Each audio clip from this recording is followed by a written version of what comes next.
Why are humans the only species forbidden from carrying weapons in galactic assemblies? Ambassador Zak adjusted his ceremonial blade, ensuring it sat properly against his azure scales as he glided through the security checkpoint of Nexus Station, home to the Galactic Assembly. His 4 eyes blinked in sequence of Ordanian expression of mild amusement as he observed the commotion ahead.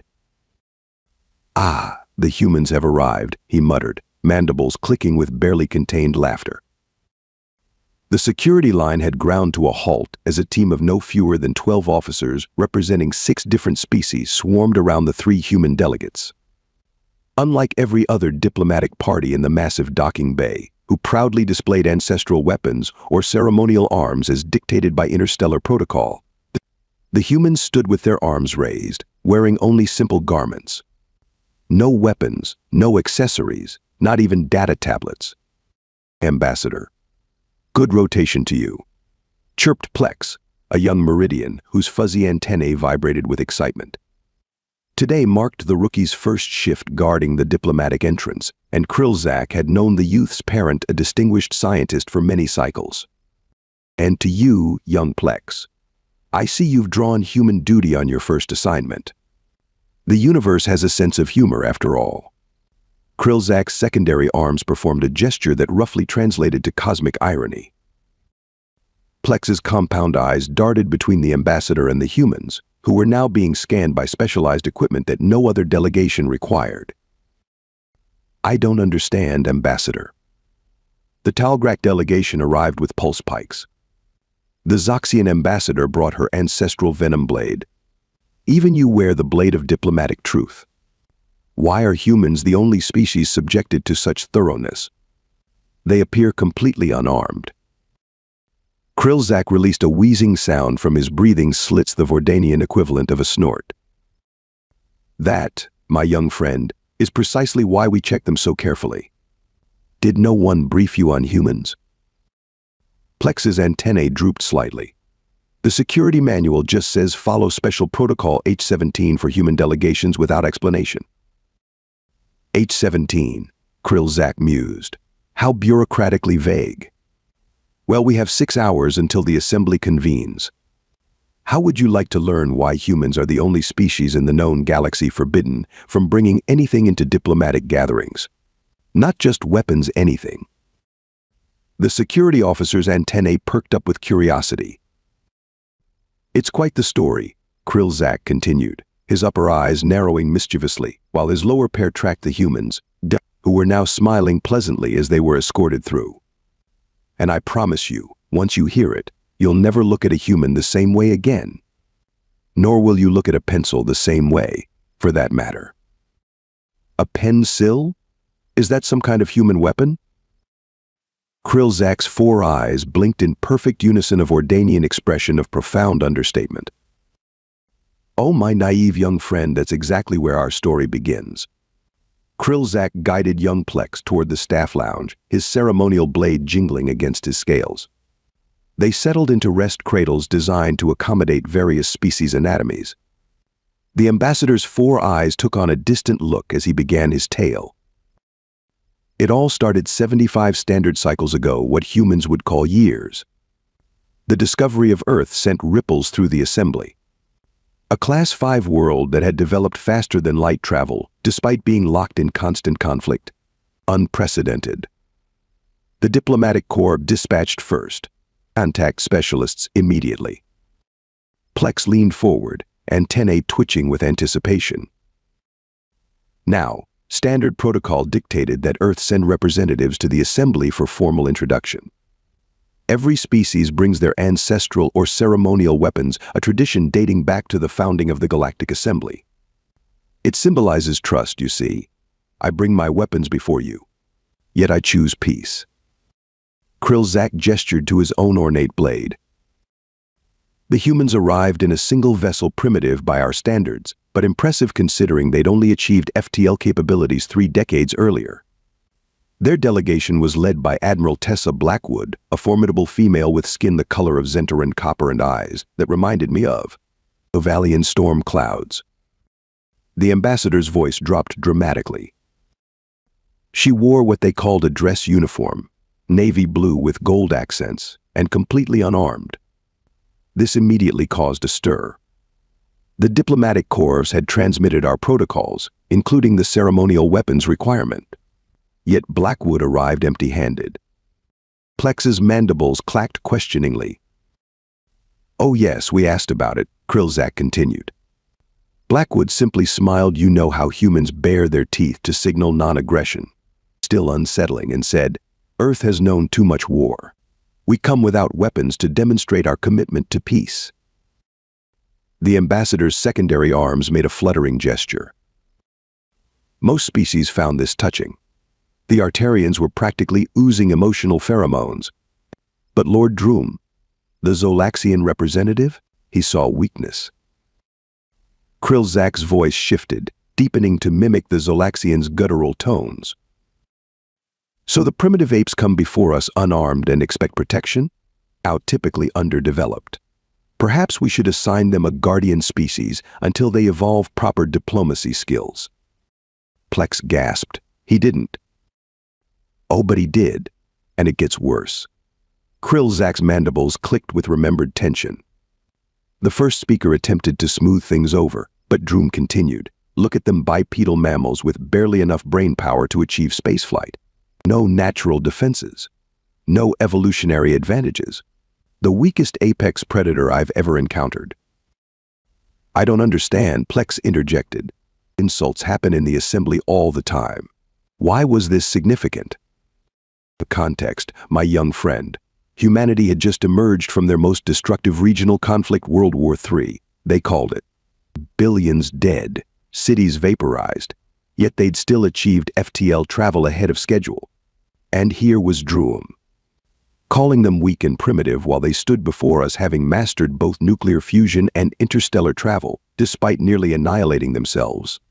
Twice. The ambassador's upper eyes narrowed. Throughout Droom's tirade, Admiral Blackwood remained perfectly still. Only those of us nearest noticed her eyes. They changed. Like watching a predator's pupils dilate before it strikes. Krilzak shuddered despite himself. Then came the moment that changed interstellar diplomatic protocol forever. Blackwood raised her hand, a human gesture requesting acknowledgement. The first speaker, relieved at the apparent diplomacy, granted her permission to address the assembly. The ambassador leaned closer to Plex, all four eyes unblinking. "That, my young friend, is when we learned what humans are truly capable of. And why none of us have slept soundly since." Admiral Blackwood smiled, that unsettling teeth-bearing expression, and addressed the assembly with a voice as calm as vacuum. "Honored representatives of the galactic community, I appreciate the opportunity to respond to the Zolaxian delegates' assessment of humanity." Krilzak's voice shifted to mimic Blackwood's measured tones, and Plex found himself leaning forward, completely enthralled. Then she did something so innocuous that most security systems didn't even flag it as notable. She turned to her aide and said, "May I borrow a writing implement?" The aide, Lieutenant Felix Navarro, I believe, handed her what appeared to be a simple stick of wood with a darkened tip. "A weapon?" Plex asked, antennae quivering. No, that was the point. It was just a, what do they call it, a pencil. A primitive analog writing tool. Graphite core in a wooden shaft, about 15 centimeters long. Something their young use in educational facilities. Krilzak gestured dramatically with his secondary arms. Lord Droom, of course, couldn't resist commenting. "See how they still use physical marking implements. My species outgrew such crude tools before we achieved atmospheric flight." The ambassador's eyes all blinked in sequence, indicating profound dramatic effect. Blackwood held up the pencil so everyone could see it. "This simple tool," she said, "is indeed just a writing implement. Yet since Lord Droom seems concerned about humanity's defenselessness, perhaps a demonstration is in order." Plex's compound eyes widened. What happened next occurred so rapidly that 11 species' visual processing systems couldn't track it properly. The security recordings had to be slowed to 1/16th speed for analysis. Krilzak's voice dropped to a near whisper. In under 12 seconds, Admiral Blackwood demonstrated 17 distinct methods to terminate life using only that pencil. Impossible, Plex exclaimed. I witnessed it with all 4 of my eyes, young one. She moved with such precision. First, she demonstrated a throat puncture, stopping millimeters from a major blood vessel on her own wrist. This would sever your carotid artery, she explained clinically. Then she showed how the pointed end could penetrate the visual cortex through the orbital socket. This enters the brain directly, causing instant death. Krilzak's 4 eyes darted around nervously, as though re-witnessing the spectacle. She showed pressure point strikes, explaining how the pencil could amplify force against nerve clusters. She demonstrated how breaking it created multiple weapons. She explained how the graphite could be weaponized if crushed and blown into sensitive breathing apparatus. Each move flowed into the next with terrifying grace. The ambassador's scales rippled with remembered anxiety. Most disturbing was her demeanor, educational, like a professor teaching elementary physics. The leverage principle allows even a physically weaker human to generate sufficient force to penetrate the thickest hide. She explained while demonstrating a strike that our combat experts later confirmed could puncture Zontharian battle hide, which can repel lower caliber pulse weapons. Plex's antennae had gone completely rigid with shock. The assembly chamber fell into absolute silence. Species with multiple hearts reported several of them temporarily stopping. The gaseous collective actually condensed partially in shock. And Lord Droom? His scales turned the pale blue of extreme terror. Krilzak waved his primary arms for emphasis. Then, as though nothing unusual had occurred, Admiral Blackwood handed the pencil back to her aide with a simple "Thank you, Lieutenant." She addressed the stunned assembly. We come unarmed because we choose peace. Not because we need weapons to be dangerous. Humanity respectfully requests admission to the Galactic Assembly. The ambassador's breathing slits fluttered with remembered awe. The vote was unanimously in favor. No one dared oppose. Security analysts spent months studying the recording. Their conclusion? Every single technique she demonstrated would have been lethal, performed with surgical precision. Despite being executed at speeds that made her arm blur to most species' visual perception. Plex's voice came out as barely a whisper. And that's why humans aren't allowed weapons. Krilzak made a clicking sound that indicated negation. Oh no, young one. That was just the beginning. The assembly still didn't understand what we were dealing with. That revelation came 6 standard months later, at the first Interspecies Peace Summit. The first Interspecies Peace Summit was held on Proxima Station, Krilzak continued, settling deeper into his rest cradle. Following the pencil incident, new security protocols were implemented specifically for human delegates. They were asked very politely, I might add, to submit any items they intended to bring into diplomatic chambers for inspection. Plex tilted his head. That sounds reasonable. Oh, certainly. And the humans agreed without hesitation. Their new representative, Ambassador Jackson Nash, was reportedly quite charming about it. We understand your concerns completely, he said. We'll cooperate fully. The ambassador's mandibles clicked in what Plex recognized as the Vordanian equivalent of an ironic smile. Nash was a different type of human than Blackwood, taller, with skin several shades darker and a voice that resonated at a lower frequency. Where Blackwood had been all military precision, Nash was casual elegance. He arrived at the summit carrying only one personal item, a ceramic vessel for holding their stimulant beverage. Stimulant beverage? Plex asked. They call it coffee. Dark liquid, bitter alkaloids, caffeine compound. Quite addictive to their species, apparently. Nash's vessel, a mug. They call it was inspected thoroughly. The security detail found it contained only the beverage and was made of ordinary fired clay with a curved handle, but it was deemed harmless. Krilzak's upper eyes narrowed. The summit proceeded normally until the Kriltorian ambassador, Vordak, raised objections to humanity's proposed territorial boundaries. The Kriltorians, with their silicon-based biology, have always been confrontational. Vordak suggested that humans should be restricted to their home system for safety reasons and referred to Blackwood's demonstration as proof of their inherently violent nature. The ambassador's scales rippled with remembered tension. Nash listened politely, sipping his coffee. When Vordak finished, Nash set down his mug and said, "I understand your concerns, Ambassador. But I think there's a fundamental misunderstanding about humanity that I should clarify." Krilzak's voice deepened to mimic the human's tone. "You seem to believe Admiral Blackwood was demonstrating our weaponry." She wasn't.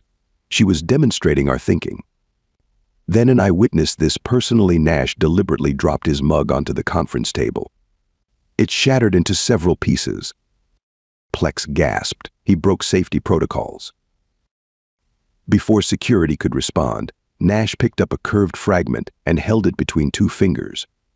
"This edge," he explained calmly, "can sever most species' epidermal layers. This point can penetrate protective membranes. This large piece with the jagged end becomes a gouging tool." All while explaining this as casually as though discussing weather patterns. Krilzak's breathing slits fluttered with agitation. Then, and this was perhaps the most unsettling part, Nash picked up his mug's curved handle that had broken off intact. He slipped two fingers through it, creating what humans call brass knuckles, while simultaneously taking another sip of coffee from a remaining intact portion of his mug. "This reinforces the hand for striking," he explained between sips, while the pointed end concentrates force. The ambassador's 4 eyes blinked in sequence. Nash looked directly at Vordak and said, "You see, Ambassador, the difference between humans and most species isn't our technology or biology. It's that we evolved not just to use tools but to instantly assess anything in our environment as a potential tool or weapon. Admiral Blackwood wasn't showing off our combat training. She was demonstrating the most basic human instinct, adaptation." Krilzak shook his head in remembered disbelief. The summit chamber went completely silent. 3 different species translators malfunctioned from stress hormones overloading their operators. And Nash just sat there, calmly drinking from his broken mug while holding what everyone now recognized as an improvised weapon, smiling pleasantly as though discussing gardening techniques. After the coffee mug demonstration, Krilzak continued, pausing to accept a hydration tube from a service drone. Security protocols for humans were tightened further. No writing implements. No beverage containers. They could attend diplomatic functions, but were restricted to specially designed furniture and provided with closely monitored utensils. Many species thought this would be sufficient. The ambassador made a wheezing sound that Plex recognized as the Vordanian equivalent of laughter. "Naturally, we were wrong. Catastrophically wrong." Plex leaned forward, antennae quivering with anticipation. The incident occurred during the Centennial Galactic Unity Banquet, a lavish affair hosted on the Council Chancellor's personal station. For the first time, humans were invited to the exclusive gathering. Their representative was not a diplomat but Lieutenant Maya Rivera, a security tag assigned to their newly established embassy. Krilzak's scales rippled in remembered awe. Rivera was, how do I describe her? Physically smaller than both Blackwood and Nash, with what humans call olive complexion and dark cranial filaments tied back in a ponytail. She sat quietly throughout the 7-course meal, making pleasant conversation with a Traxian trade minister and a Volturian cultural attack. Nothing remarkable. The ambassador paused dramatically, all 4 eyes blinking in sequence. Until the dessert course. 6 Drelvic assassins, extremists opposed to galactic cooperation, somehow breached security. They targeted Chancellor Zukor, armed with molecular disruptors. Rivera was seated 3 tables away when they stormed in. Plex's mandibles clicked anxiously. "What happened?" "What happened?" Krilzak said, voice dropping to an intense whisper, defied comprehensive documentation despite being recorded by 14 different security systems. Rivera moved so quickly that even the Arcturian delegate, whose species processes visual information twice as fast as most, saw only a blur. The ambassador raised his primary arms for emphasis. Using only a cloth napkin, a standard-issue dining fork, and a glass of water, Rivera neutralized all 6 assassins in precisely 38 seconds. The napkin became a garrote for the first assassin, a blindfold for the second, and an impromptu restraint for the third's breathing apparatus. The fork, don't get me started on the fork. She used it to disable weapons, target nerve clusters, and at one point pin an assassin's appendage to the serving table. Krilzak shuddered visibly. And the water?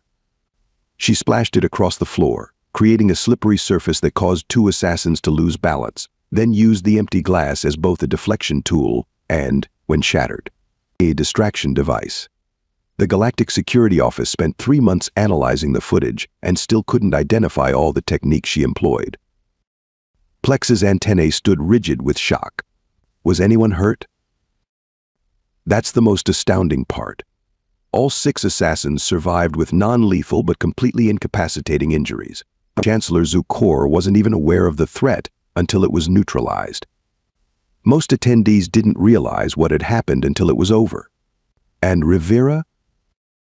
The ambassador's mandibles spread in disbelief. She returned to her seat, straightened her uniform, and resumed eating her dessert, a frozen confection called ice cream. When the Chancellor approached to thank her, she simply said, "Just doing my job, sir. By the way, the catering is excellent. Compliments to the chef." Then she made what humans call a joke about how the excitement had worked up her appetite. Krilzak's breathing slits fluttered with agitation. The security footage became legendary. It's now required viewing at every diplomatic security academy in the galaxy. The Drelvik, not known for their sense of humor, have a saying: never engage a human with table linens. Their language doesn't even have a word for napkin anymore. They just call it the Rivera cloth. The ambassador leaned back, gesturing expansively. After that incident, no one questioned the necessity of special protocols for humans. The footage circulated among security forces, military academies, and eventually, despite attempts to restrict it, public entertainment networks. Viewing rates broke records across 17 systems. Merchandise was produced. I myself owned a commemorative hydration vessel with Rivera's silhouette. Plex's compound eyes widened further. So that's why. No, Krilzak interrupted. That's not even the end. There was still the matter of formalizing the rules. For that, we needed an emergency council session. The emergency council session was called just 3 days after the napkin incident. And Krilzak continued, settling into what Plex recognized as his official diplomat posture. Every member species sent their highest-ranking representative. The agenda contained only one item: the human security protocol problem. The ambassador's scales rippled with remembered tension. I was there as junior diplomatic attaché to the Vordanian delegation. The chamber was so packed that environmental systems struggled to maintain proper atmospheric balance. Chancellor Zukor opened the session with uncharacteristic bluntness. We have miscalculated the nature of our newest members. This must be addressed immediately. Krilzak gestured expansively with his secondary arms, and the scientific coalition presented their analysis first. Dr. Neil Vox, the preeminent xenobiologist, displayed a holographic model of human evolutionary history. Most spacefaring species, she explained, evolved from either cooperative pack hunters or prey species that developed intelligence as a defense. Humans are different. They evolved as what they call persistence predators. The ambassador's voice took on a scholarly tone. The presentation was fascinating and terrifying. Humans lack natural weapons, so they became tool users. They can't run as fast as their prey, so they develop stamina to pursue targets until exhaustion. They can't survive extreme conditions, so they created technology to adapt environments to themselves. Their entire evolutionary history is about turning disadvantages into strengths through improvisation. Plex's antennae twitched with sudden understanding. Security experts testified next. Comparisons with other species were illuminating. A Zentarian warrior needs 8 distinct weapons to handle different combat scenarios. A human can enter an empty room and create 8 weapons from whatever they find. The Merex have retractable claws that evolved. Over millions of years, humans designed knives, then improved them countless times in just a few thousand years. Krillzak's 4 eyes blinked in sequence for dramatic effect. The comprehensive security review was damning. Blackwood's pencil demonstration, Nash's coffee mug lesson, Rivera's napkin incident, plus 16 other documented cases where humans had transformed harmless objects into weapons or tools with minimal effort. The conclusion was inescapable. There was no such thing as a safe object in human hands. The ambassador's mandibles clicked with finality. The vote was unanimous, a rarity in council proceedings. Resolution 14.7 billion. Due to their unique evolutionary history and demonstrated capabilities, human representatives shall henceforth be prohibited from carrying, holding, or otherwise possessing any non-biological object within council chambers, diplomatic functions, or interspecies gatherings of political significance. Krillzak made the wheezing sound of Vordanian laughter. Do you know how the humans responded? He didn't wait for Plex's answer. They laughed. Ambassador Nash issued an official statement accepting the protocol with good humor and understanding. Their media outlets ran amusing stories about being the most dangerous unarmed species in the galaxy. Some humans even considered it a compliment. The ambassador leaned closer to Plex. But the most unsettling part? When leaving the council chamber after the vote, Rivera, who had been invited to provide testimony, whispered something to her colleague just loud enough for several delegates to hear. She said, "They still don't get it." Do they?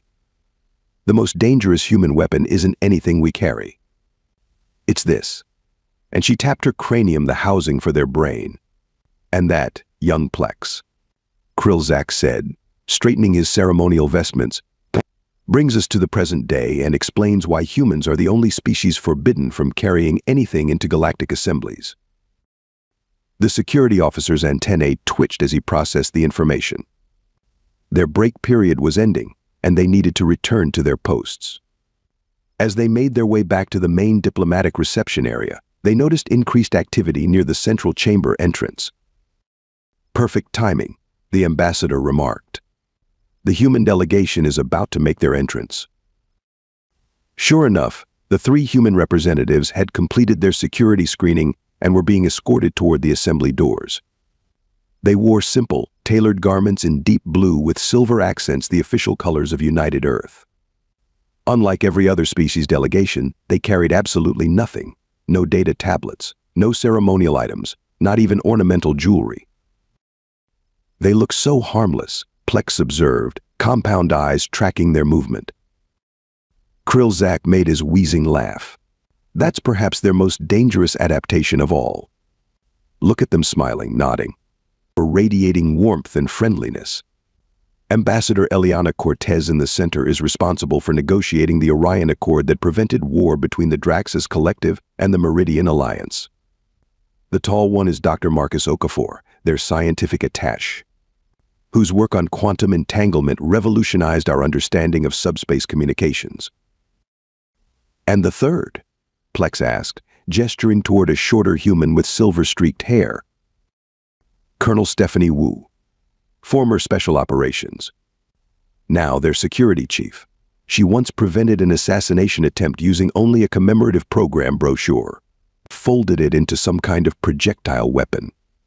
3 guards dead before anyone realized what happened. Plex's antennae drooped in alarm, and we let them in. We don't really have a choice anymore, Krillzak replied. Despite everything I've told you, or perhaps because of it, humans have become indispensable to galactic stability. Their unique thinking solves problems other species can't approach. Their diplomats broker impossible peace deals. Their scientists make intuitive leaps that leave our researchers baffled. The deadliest species turned out to be our most valuable allies. As the human delegation passed, Colonel Wu turned her head slightly in their direction. Her eyes sharp and alert despite her pleasant expression locked onto Krillzak's. a small movement at the corner of her mouth, and then she deliberately closed one eye in a quick motion, what humans called a wink. Plex's antennae went rigid. A small, strangled sound escaped his breathing apparatus. Did she just acknowledge that she heard every word of our conversation, despite being 30 meters away and behind 2 security barriers? Krilzak finished the thought. Almost certainly. Their hearing is remarkably acute when they choose to focus it. The ambassador adjusted his ceremonial blade, which suddenly felt significantly less impressive than it had that morning.